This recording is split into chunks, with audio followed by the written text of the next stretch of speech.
All right. Hello, everyone, and welcome to Rise Zion. My name is Seth, and I hope you're all having a very fantastic Friday. Welcome back.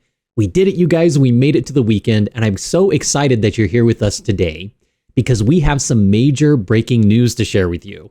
At exactly 10 a.m. Mountain Standard Time, the church just announced a major change, something truly historic. The missionary age for young women has now been lowered to 18 years of age. And this is huge. On this channel, we've been tracking the major prophetic shifts happening in the church recently. Changes tied directly to the hastening of the Lord's work, and today's announcement feels like the beginning of a new phase, an acceleration phase, a moment where the pace of the restoration is visibly increasing right before our eyes. We are literally witnessing the majesty of the Lord's work as it rolls forward. Now, the announcement was pushed out across all of the church's official social media channels and news platforms. The letter itself was signed by President Dallin H. Oaks, President Henry B. Eyring, and President D. Todd Christofferson. It was a united prophetic declaration. But here's something fascinating to think about. Revelation doesn't begin the moment it's announced. It actually begins long before it's put forth to the general public. The Come Follow Me program, for example, was being revealed. It was in the process of being studied and tested at least 20 years before it was released in 2020, just in time for the pandemic.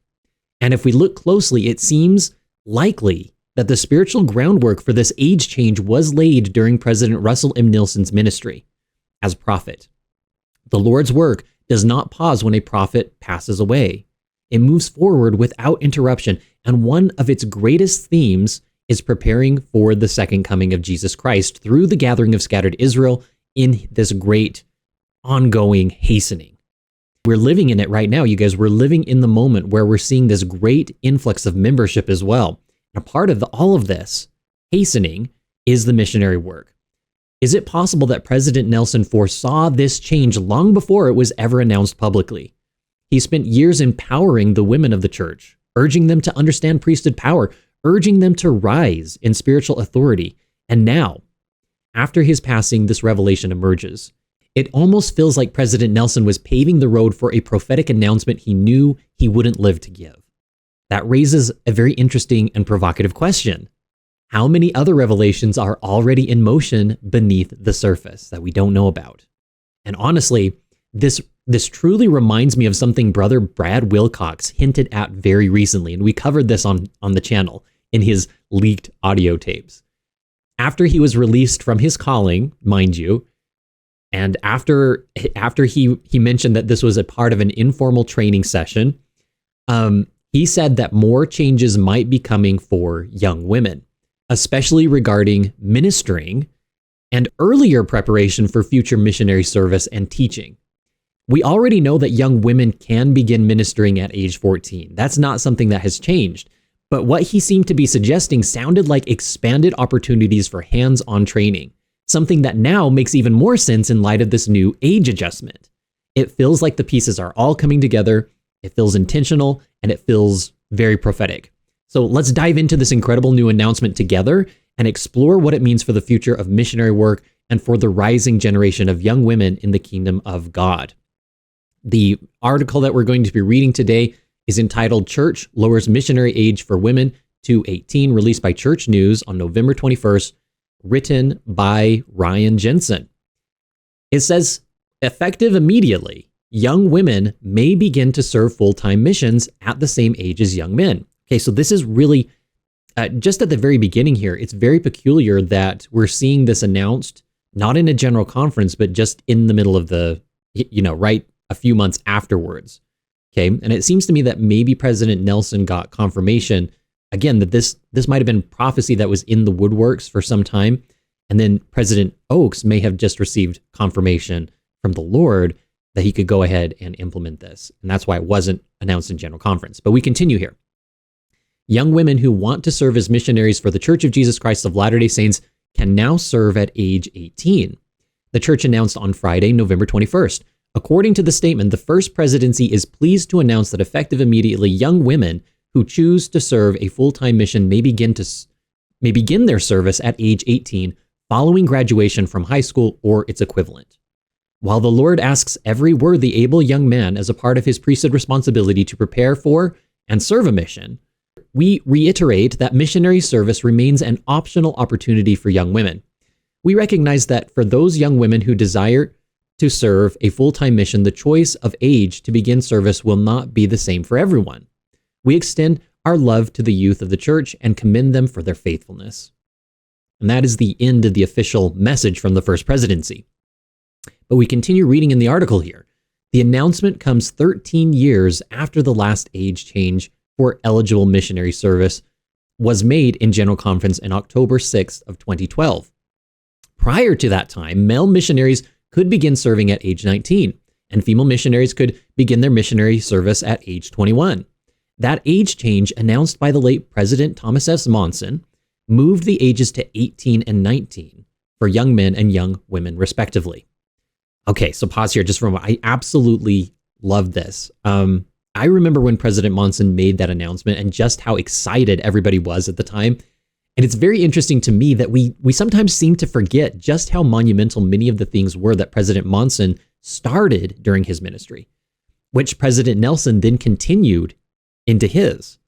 Okay, President Monson, for example, began a kind of a process of acceleration, announcing 45 new temples during his 10-year period as prophet.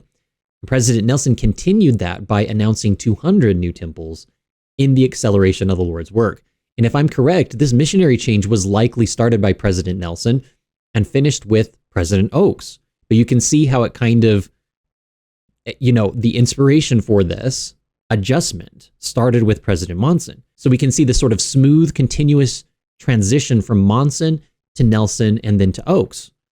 I actually have the footage here of President Monson making this first announcement. I absolutely love this clip. Brothers and sisters, I now turn to another matter, namely missionary service.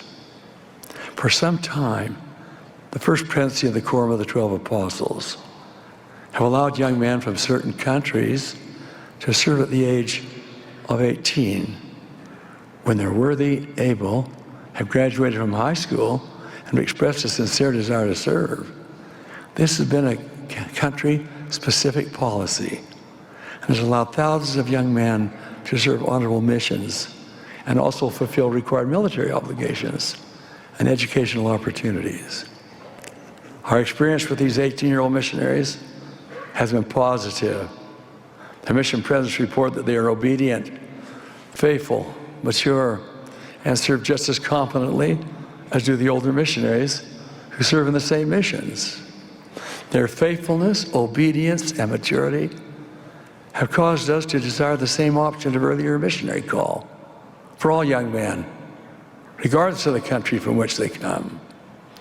I'm pleased to announce that effective immediately, all worthy and able young men who graduated from high school or its equivalent, regardless of where they live, will have the option of being recommended for missionary service beginning at the age of 18 instead of age 19.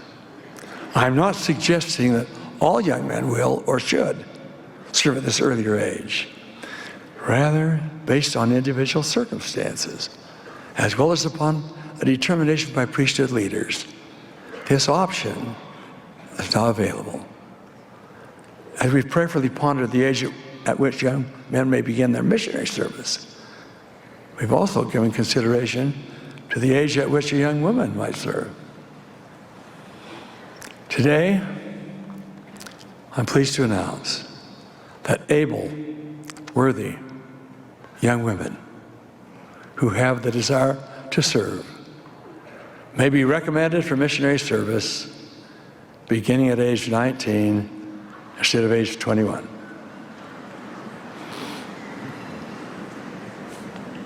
We affirm that missionary work is a priesthood duty, and we encourage all young men who are worthy and who are physically able and mentally capable to respond to the call to serve. Many young women also serve, but they're not under the same mandate to serve as are the young men. We assure the young sisters of the church, however, that they make a valuable contribution as missionaries, and we welcome their service. Okay, so I love watching this clip because you can see the excitement on all of the faces of the young people in the crowd. The cameramen at this general conference understood the assignment. Okay, they made sure to film the reactions, the live reactions of the young men and women in the crowd, and you can just see how excited they are for this announcement. That was really surprising. And if that was the reaction to young women going from 21 to 19, imagine what that reaction will be now when young women can serve at 18, side by side with the young men, entering the field with the same spiritual timing, the same life stage, and the same fire for the gospel. If 2012 triggered a missionary boom, what do you think 2025 is going to unleash? You guys let me know what you think. Thinking back on that day, I remember the feeling of excitement and anticipation that many young people had in serving missions. There was a missionary boom shortly after this announcement, as we mentioned, numbers that we had never seen before, that were only exceeded just recently by the record number of missionaries the church has just announced and revealed that we have 80,000 plus missionaries now in service. Okay, this is record breaking. It's really, really surprising that we're seeing this amount of fervor from the youth at this moment in time when we're preparing the world for the second coming and gathering scattered Israel. We read in Doctrine and Covenants section 88, verse 72 and 73, which says, "Behold, and lo, I will take care of your flocks, and I will raise up elders and send unto them. Behold, I will hasten my work in its time." Okay. Ever since President Thomas S. Monson stood at the pulpit on October 6, 2012, and announced the historic lowering of the missionary age, the church has never been the same. What followed wasn't just an increase in missionary applications, it was an explosion. A spiritual wildfire, a surge so powerful that new missions had to be created and entire missionary training centers had to be expanded just to keep up with it. You could feel it. It was a kind of spiritual electricity in the air at the time. A gathering energy spreading across continents, filling chapels, swelling mission rosters, and sweeping through nations. What prophets have called the gathering of Israel suddenly became visible, something you could literally watch unfolding right before your eyes, right? On maps and in airports, as you saw the missionaries go out, right? And in the lives of tens of thousands of young disciples. Okay, and President Nelson, then Elder Nelson, I suppose, captured the moment perfectly when he said back in 2013, after this announcement, he said, quote, "The full-time missionary force is growing, and these well-prepared young men and women are both eyewitnesses and participants in this gathering of people from the world into the fold of Christ. Much is being done to help them in their preparations to serve as worthy, well-prepared," that's a key word right there, well-prepared disciples of Jesus Christ. And this kind of goes back to the idea that maybe the church infrastructure will change in coming days in such a way that young women will be more prepared.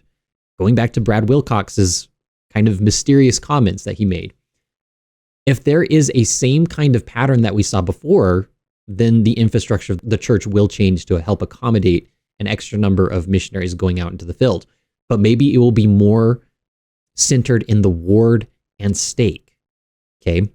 As Brad Wilcox seemed to be suggesting here from his comments regarding ministering.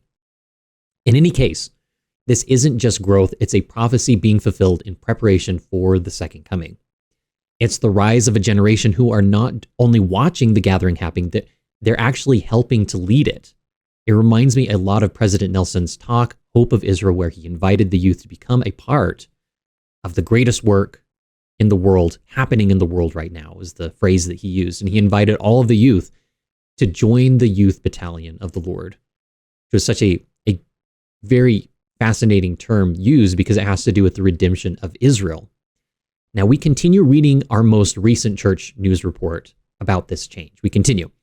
It says, quote, "After receiving feedback from sister missionaries, young women and women in the church, general authorities counseled and came to the decision announced today that young men and young women should both be able to serve missions at the same time." And this, to me, totally makes sense. I think that it should have probably been this way from the beginning.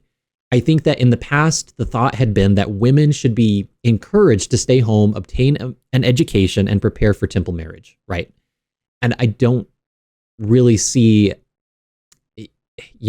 however, it makes more sense to me that both young men and women should serve at the same time. So if they want to serve a mission, they both can do it at the same time. They can come back from their missions at the same time. Okay, I don't see it seemed to me like a discouragement for young women to actually go, in other words, when that barrier should never have been placed there. Okay, this is a definite step forward, in my opinion, in encouraging young women to serve missions, even if they still consider it voluntary for the young women, at least for now. Ominous pause. Okay, we'll see what happens coming up. Okay, we continue reading here. The age change does not change the voluntary nature of young women's ability to serve a mission. Young men, again, they're reiterating, are called on to serve a mission as a priesthood responsibility. Young women's opportunities are strictly voluntary. Okay, we need to pause here again just for a moment. I need to say something very provocative. Why? Okay, here's a question that's been on my mind. One that I think we need to wrestle with if we're being honest with ourselves. Okay, the church has said that the age change does not alter the voluntary nature of missionary service for young women. Okay, fine. Young men have a priesthood responsibility to serve, but for the young women, even at age 18, it's still considered optional. But why? Okay, President Nelson spent years pleading with the women of the church to rise up with their spiritual power. He said, sisters, you have the right to the power of the priesthood in your lives as well as the men. You can start using that power even if you don't hold the priesthood. You do not have to hold the priesthood to access the power of the priesthood through delegation, for example. He urged the women to study the priesthood, to understand its structure, to understand how it operates, and to call upon its power. He even came out and said that we need women to help in the great work of preparing the world for the second coming, to be moral arbiters. And of course, the church has always said that it appreciates, just as President Monson said, we appreciate the service of women. Sister Emily Bell Freeman also gave a fantastic talk about how women access the power of God through covenants with God. It was very dynamic and a powerful, powerful talk. So my question is, if the Lord is taking his daughters so seriously, if he is empowering them with spiritual gifts, urging them to use the priesthood power available to them and practice using it, calling on them to assist in the gathering of Israel, then why is missionary service still considered a voluntary option rather than a covenant level expectation? Huh? We are taught that women have access to the same priesthood power in their exercising their callings through delegation and also through temple covenants where the fullness of the priesthood is revealed and accessed. Why not call the young women of Zion the same way the Lord calls the young men of Zion? Formally, institutionally, and mandatorily. What are your thoughts about this, you guys? Let me know what you think in the comments. Do you think that in the future, the church will make it a mandatory priesthood responsibility as a sort of training experience for young women to access that priesthood power? I understand that men, we as holders of the priesthood, we do have a much greater responsibility. There is a distinction to be made here. I'm not saying that there isn't, but it seems to me that if women are to use the priesthood power, they need to practice using it. Maybe it should be mandatory for young women to serve as well. That's just a thought that I put out there in the ether. I thought I'd stir the pot a little bit and see what you guys think about that. Okay, let me know what you guys think in the comments. Now, when the Lord urges someone to access priesthood power, in any case, when he asks them to step forward in the most important work on earth, when he invites them to gather Israel for the second coming, at what point does a voluntary opportunity turn into a divine expectation? How long can something stay optional when the Lord is clearly accelerating the role of women in his kingdom? Is the church preparing young women for responsibilities that haven't been revealed yet? That's another interesting question that we should consider. We continue reading the article. The late President Russell M. Nelson reiterated the priesthood responsibility of missionary service in the April 2022 General Conference. The age change 13 years ago resulted in an influx of missionaries entering the mission field. Today, more than 80,000 full-time missionaries are serving. The church does not say that it expects to have a large influx of sister missionaries serving and counsels them to pray to find out whether the Lord would like them to serve a mission or not. Okay, I don't know. I think they'll be surprised. I think they might be pleasantly surprised with the number of new sister missionaries that choose to go on a mission if it means that they can they can go at a time in their life that is more convenient for them. Okay. The time in which prospective missionaries are allowed to open their missionary portal and apply to serve as missionaries remains unchanged. The timing for that changed only recently within the last year, and prospective missionaries are now able to open their mission portal 150 days prior to their expected first date of service. Okay. And here's something that nobody else is talking about. Okay. This isn't the first quiet structural shift pointing toward acceleration. Back in July, the church changed the rules so prospective missionaries could open their mission portal 150 days before their availability date. Okay. An increase from the long-standing 120-day window. Every time the church quietly opens a window, raises a cap, or expands a timeline, it is almost always followed up by a surge in missionary work, or a new surge of people. It's as if the Lord is adjusting the scaffolding before the next floor of the restoration rises. And the 150-day change back in July was exactly that, a subtle structural clue that something big was coming. And why? Because the system was straining under the sheer volume of missionaries entering the field. Okay, there were visa delays, international paperwork, travel coordination, training center scheduling. Everything needed a bigger runway. In other words, the church didn't expand that window because things were slowing down. They expanded it because things were speeding up, and they wanted to give new missionaries more time to prepare, and also church administrators to prepare both temporally and spiritually for their missions. Okay, the missionary machine is shifting into higher gear now, and the infrastructure is adjusting to match the prophetic pace. It was a logistical signal, in other words, a quiet indicator that the surge was coming, and now with the missionary age for young women dropping to 18, that July adjustment suddenly makes even more sense. The Lord was preparing his church months in advance for the flood of laborers he was about to send into the vineyard. As I reflect upon all of this, you guys, President Monson's announcement, President Nelson's prophetic push, and now President Oak's historic change, I can't help but feel awe at the continuity of revelation across time. The Lord guides his church with precision, no hesitation, and no pauses. Young women age 18 stepping into the field, young men and women returning home together, families preparing earlier, wards and stakes adjusting to a rising, strengthened generation. This is the Lord shaping his people for the days ahead, and maybe he is preparing his daughters in ways we do not fully see yet, calling them earlier, training them earlier, empowering them earlier. Certainly, this isn't the only change we'll see in the coming days. We will be watching with great interest for what might be coming next. I know that the Lord's church is led by a prophet of God and that the Lord directs his work through them. It's exciting to witness, to live during these times of the acceleration of the Lord's work when the Lord is hastening his work yet again. I say these things in the name of Jesus Christ. Amen. Now, before you go, please make sure to like, comment, and subscribe to the channel. Our new goal is to reach 60,000 subscribers in 3 months. To help spread these important messages to as many people as possible through the YouTube algorithm and to support the cause of Zion. If you'd like, please consider becoming a member to the channel to help our channel to keep growing, to help support our volunteers who've so diligently been working behind the scenes to make this channel a success. When you become a member, you are rewarded with some cool perks, including custom emojis and a custom name badge that goes next to your name. Also, we'll be doing a raffle for members only, so make sure that you become a member. Make sure to check out our live streams in the evening every Thursday. We also have t-shirts available for pre-order on our website if you'd like to support the channel in other ways.